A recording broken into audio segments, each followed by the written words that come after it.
Joined now by Michael Burgess. He's a Republican from Texas. He's also a medical doctor. He's the chairman of the Congressional Health Caucus. Good morning, sir.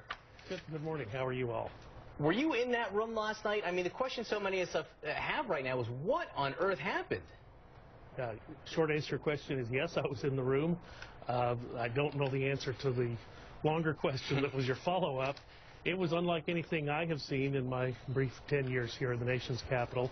I will tell you it was not what I expected. I've been in these situations before where there's a tight vote and a last-minute conference is called, and generally it is to whip people into shape sort of thing, but this was not that.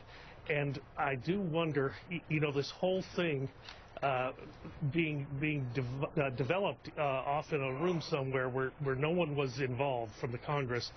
That's what's tricky about this. And then you come back and within 2 days, 3 days time, you've got to sell it to people that, you know, it's something that you just show the deal to me and it's no, that's not something I could be for.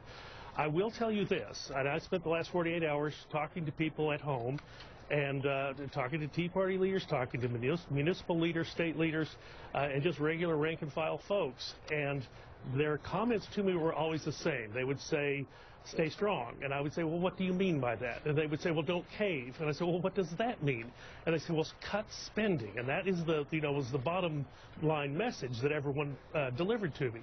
And I said, okay, but we're not talking about spending. This is the tax piece. And when I would explain things like the permanent relief from the alternative minimum tax, the certainty of tax rates for everyone who earned under $1 million a year, actually people began to listen to that and say, well, you know, that's not so bad. But I guess with the timeline involved, the Speaker and the House leadership just did not have time to develop that story. And, you know, here's the newsflash for you.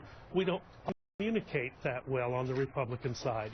Wow, so you think it's a lack of communication. It's fascinating to hear you talk about being right in the middle of this confusion, even having a hard time communicating to your own voters about it. Let me give you a couple different takes on what went on and what went wrong. The first is from the Wall Street Journal. Its editorial board this morning writes, with a narrow deal on taxes, Mr. Boehner figured he could live to fight another day on spending, but it is a measure of the mistrust the president has engendered that many Republicans didn't want to give up even this much on taxes in return for nothing at all.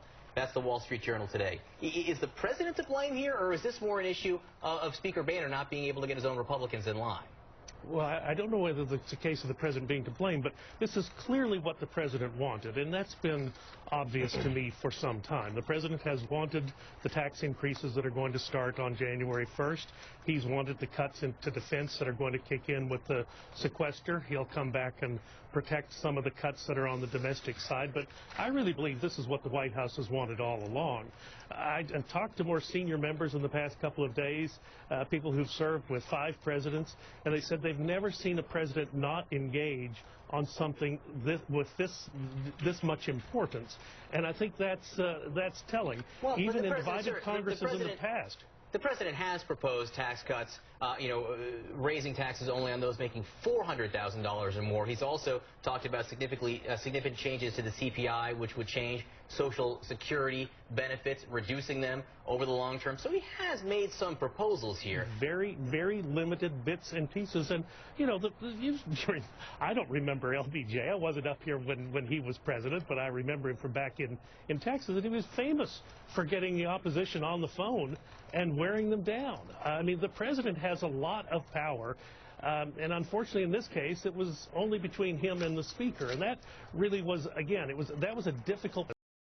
These types of things should happen in our hearing rooms, on C-SPAN. You all should be able to cover them. It shouldn't be in some secret room down at the White House. Very difficult job for the Speaker to go down there and go up against the full majesty of the presidency of the United States and expect to come out a winner. Let me give you one more take on what happened last night. This comes from a Republican Congressman Steve LaTourette of Ohio. Granted, he is leaving Congress soon, but this is how he describes what happened.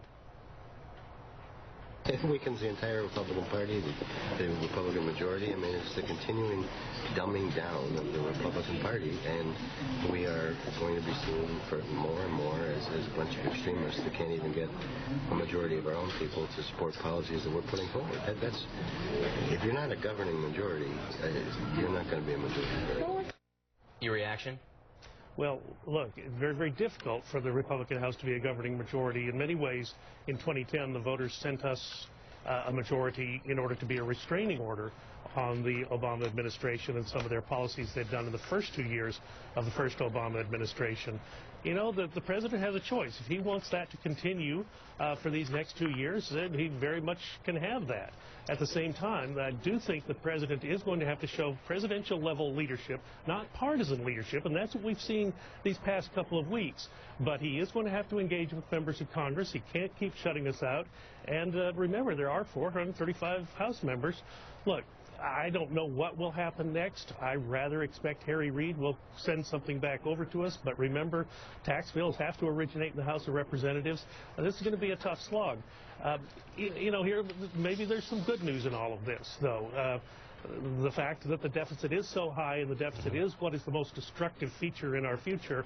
The president has talked about wanting to go back to the Clinton tax rates. Well, now he gets every one of them. The problem is you also have Obamacare taxes heaped on top.